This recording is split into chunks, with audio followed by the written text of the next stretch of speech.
So you need to use this on a wet face. I always recommend doing things like this after you get out of a steamy shower, because your pores will be nice and open and ready for extractions. The water is also used to help prevent friction burn, so make sure your face is wet. And I also read that the water also helps to flush out the pores. So basically, like as you're going over it, the water is going to shoot into your pores and help flush out the debris. I don't know, I read that, I'm not sure if it's true, but yeah, just make sure that you're using a wet face when using this.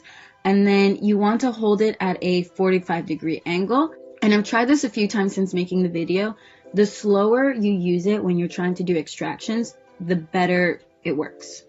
It's really simple to use. You just want to make sure that you disinfect it in between uses, and I would recommend using this once a week. It's up to you. I personally don't like to exfoliate my skin too often, but the choice is yours.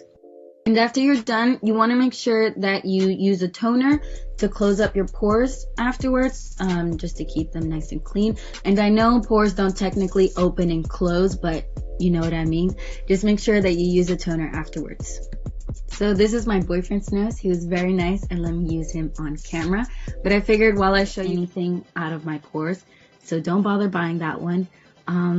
So yeah, that's all I have for you guys today, and I'll see you guys next time. Mwah. Ciao.